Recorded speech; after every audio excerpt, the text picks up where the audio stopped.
Apa yang saya minta selalu terpenuhi oleh Allah. Momen Aneratna Mustika usir Kang Deddy Mulyadi. 4 tahun digunakan secara ilegal, tentu saja tidak ada izin dari pemerintah daerah karena ini adalah aset Pemda. Ya, kekayaan saya begini. Saya nggak punya emas, berlian, perak, tembaga, nggak punya jam tangan mahal, nggak. Kekayaan saya itu adalah karya-karya seni. Assalamualaikum warahmatullahi wabarakatuh, Bapak Ibu. Yong Rara pasti meleleh melihat pidato Kang Deddy ini.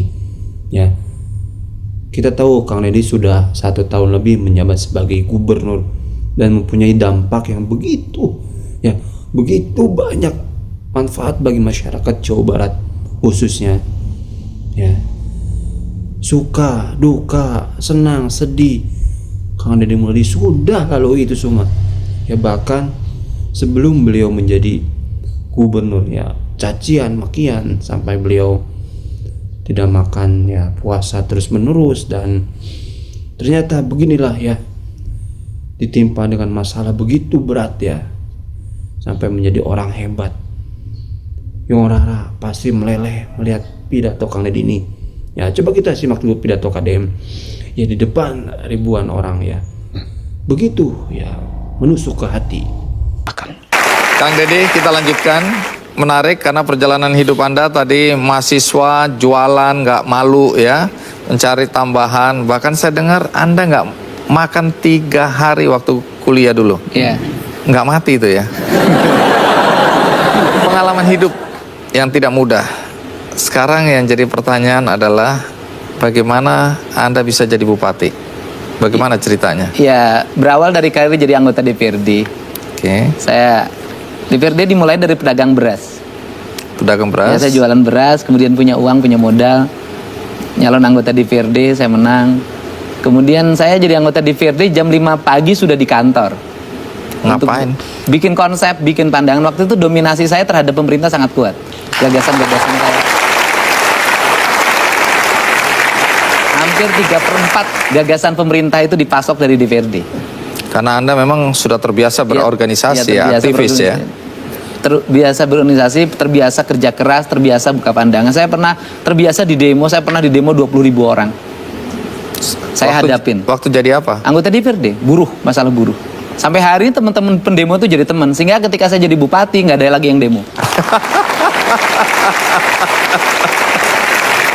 Tunggu dulu, apa yang membuat Anda tertarik masuk ke jalur politik? Ya, bisa berbuat lebih banyak dalam membuat kebijakan-kebijakan. Mas Andi sekritis apapun kan susah, paling jadi wacana. Kalau bupati bisa langsung action. Oh. Ceritanya begitu. Ceritanya begitu. Oke. Tapi sebelum jadi bupati kan Anda jadi wakil bupati Iya. ya, setelah dari Ya, dia anggota DPRD, teman saya ngomong, kamu jangan lama-lama di sini. Itu udah 3 tahun. Pusing kita katanya, dengerin kamu tiap hari ngomong kita nggak ngerti. Bikin pandangan umumnya bahasanya terlalu tinggi katanya. Udah pindah dari sini. Pindah kemana? Jadi wakil bupati. Nah, wakil bupati ini kita nggak percaya diri waktu itu ya, karena usia saya baru 30 tahun.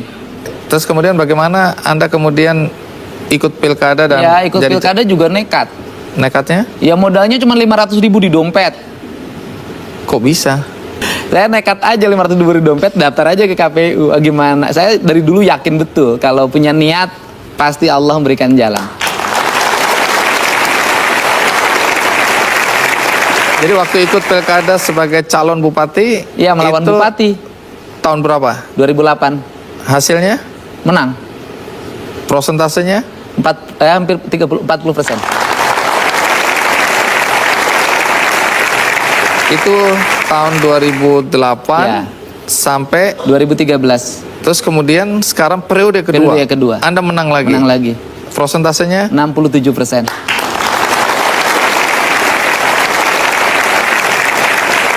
Apakah pernah terpikirkan seorang Deddy kecil untuk menjadi orang nomor 1 di Purwakarta waktu itu? Gak terpikirkan, orang kabupatennya juga beda. Saya pernah pengalaman yang unik. Waktu SMA, saya senang pakai baju putih-putih. Nah, kakek saya kan meninggal. Kemudian saya lewat ke depan orang. Maaf ya, ini bupati mau lewat. Oh, jadi dari Waktu kecil SMA, Anda dibilang kelas 2, gitu? Iya. Bapak saya marah. Ngomong sembarangan aja, bupati mau lewat apa katanya gitu. Wah. Tapi ayah Anda sempat lihat Anda jadi bupati? Masih ada, cuma Sampai nggak ikut di rumah. Wow, Berdua. jadi apa yang dia bilang dulu sekarang ternyata anaknya jadi bupati beneran. Iya, katanya nanti lebih lagi. Amin. Amin, amin, amin.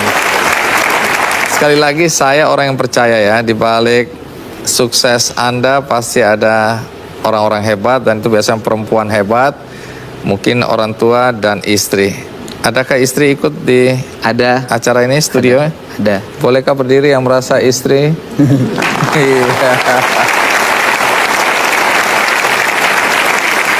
Baik, terima kasih.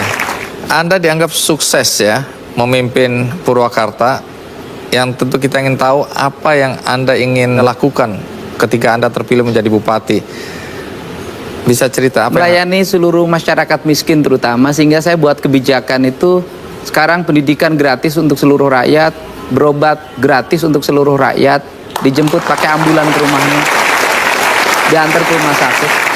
Rakyat boleh SMS, boleh telepon dalam setiap saat pada saya ketika ada kesulitan. Sehingga istri saya tahu HP saya hidup 24 jam. Saya kalau tidur bangun, kalau ada SMS, saya jawab. Karena banyak sekali tengah malam rakyat ke rumah sakit, kelas 3-nya ngakunya penuh direkturnya. Itu saya suka langsung telepon, saya tanggung jawab. Kalau nggak ada APBD-nya, tagih pada saya pribadi. Saya bilang rumah saya masih cukup untuk dijual.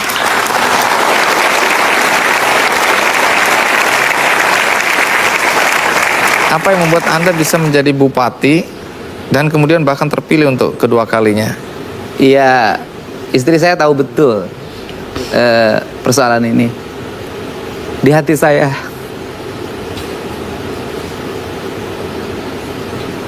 Selalu ada ibu saya.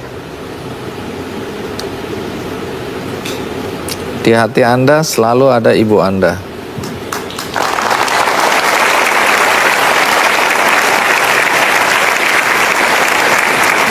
Kenapa Anda menangis? Apa yang teringat? Keikhlasannya. Tidak pernah mengaku sakit, tidak pernah mengaku susah. Dia selalu tersenyum ketika menghadapi kesulitan. Ibu Anda masih ada? Sudah tidak ada. Itu Anda kenang tentang ibu. Iya, dan ketika dia tidak punya daya ingat apapun terhadap sesuatu, saya selalu bercerita dan selalu meminta sesuatu, dan nggak tahu apa yang saya minta selalu terpenuhi oleh Allah. Luar biasa.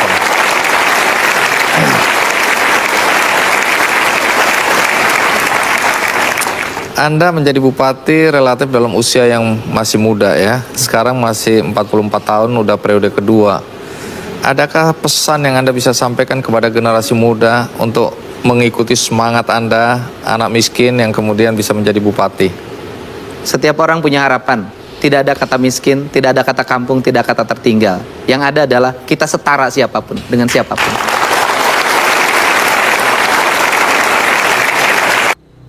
Ya, makanya badannya kurus. Kok bisa hidup Anda ya? Saya juga aneh. Nah, saya dengar untuk menambah lauk Anda cari keong. Ya kan kalau ini kan kalau malam-malam ibu saya suka ngajakin cari belalang. Belalang untuk apa? Dimakan. Belalang dimakan ya? Iya. Ini belalang sawah ini ya? Iya. Nah, soal jualan es mambu nanti saya tanyakan, tapi sampai umur berapa Anda masih harus juga membantu orang tua untuk menambah lauk pauk gitu? Karena saya dengar Anda juga bekerja ya? Ya itu sampai SMA. Sampai SMA? Iya. Baik, sebelum kita lanjutkan ya, karena menarik untuk tahu Anda jual es mambu dulu. Kenapa jual es mambu, jual layang-layang ya, macam-macam. Termasuk Anda juga ada urusan dengan batu bata ya? Iya. Jadi untuk sukses mungkin ada urusan dengan batu bata juga kita ya. Nanti ada cerita, tapi sekarang jadi Anda pernah jadi tukang ojek? Iya. Di daerah mana itu? Di Kampung Sukadaya, Desa Sukasari, Subang. Berapa penghasilan tukang ojek sehari? 2.000.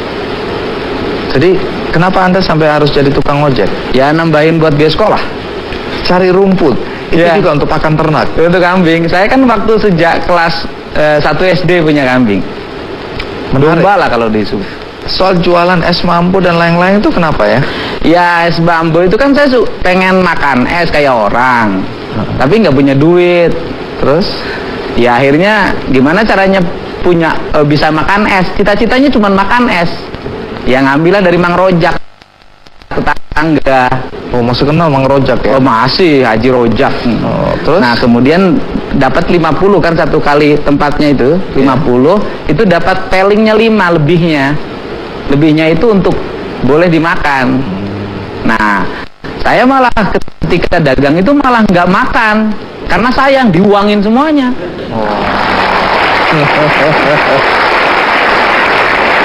Naluri bisnisnya udah mulai nih ya. Ya, Nah, jual layang-layang juga. layang-layang waktu SMP. SMP jual SMP layang-layang. saya lihat orang main layang-layang, saya pengen main layang-layang tapi nggak beli. Ya coba kita jualin, pinjem uang.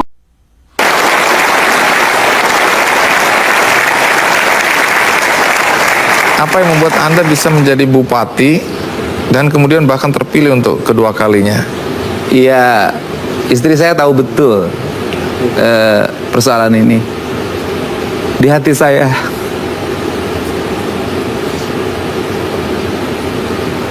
selalu ada ibu saya. Di hati Anda selalu ada ibu Anda.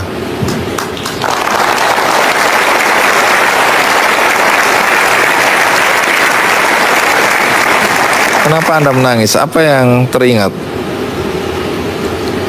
Keikhlasannya.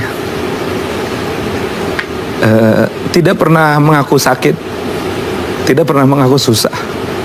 Dia selalu tersenyum ketika menghadapi kesulitan. Ibu Anda masih ada? Sudah tidak ada. Itu Anda kenang tentang ibu. Iya, dan ketika dia tidak punya daya ingat apapun terhadap sesuatu, saya selalu bercerita dan selalu meminta sesuatu, dan nggak tahu apa yang saya minta selalu terpenuhi oleh Allah. Luar biasa.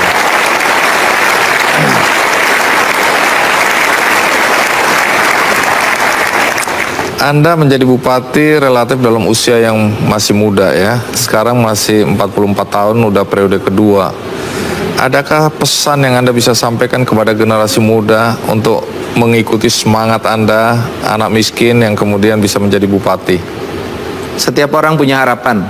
Tidak ada kata miskin, tidak ada kata kampung, tidak kata tertinggal. Yang ada adalah kita setara siapapun dengan siapapun.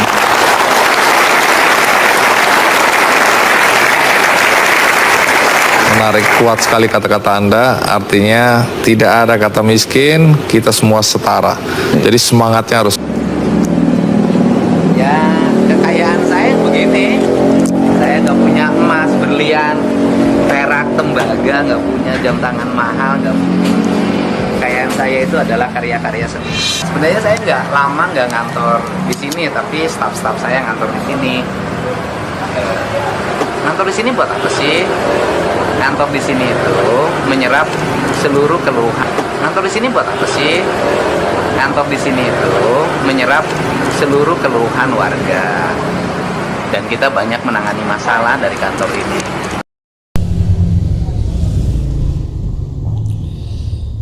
Oke Bapak Ibu, itu dia tadi ya yang mana KDM Kang Deddy Mulyadi bercerita tentang ya kehidupan beliau, kehidupan yang begitu banyak sekali cobaan sampai saya pun mendengar ya menusuk ke hati ya. Ternyata begitulah ya Allah ketika ingin mengangkat derajat manusia ya, yang mana harus dicoba dengan bertubi-tubi cobaannya. Begitu ya ternyata. Dan ini pelajaran buat kita semua ya, bahwa kalau mau jadi orang hebat ya harus seperti itu ya, harus melalui proses seperti itu ya. Dan mungkin Ambu Ane menyesal sekali ya, sampai dulu ngusir KDM, sampai dulu ya benci sekali dengan KDM, padahal suaminya sendiri loh ya.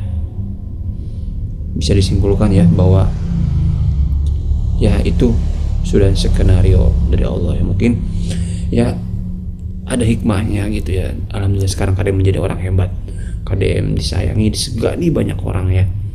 Yang mana kemarin pun ya parlemen dari Malaysia ke Lemur Pakuan ya, Yong Rara Shefura, yang mana semoga beliau ya banyak sekali kecocokannya, semoga berjodoh lah ya, kita harap berjodoh ya teman-teman ya. Kita doakan yang baik-baik untuk KDM dan Yong Shefura, dan cocok, dan KDM pun mungkin gak langsung ke intinya ya, mungkin KDM perlu ya waktu, perlu ya berpikir apakah beliau ya siap digandeng untuk menjadi istrinya ya. Ya begitulah ya teman-teman. KDM bercerita tentang kisah haru ya, kebanyakan haru ya, saya ya melihatnya ya begitu ya, seorang sosok KDM ini begitu perjuangannya loh ya. Oke teman-teman, terima kasih, semoga saya selalu dimanapun berada. Assalamualaikum warahmatullahi wabarakatuh.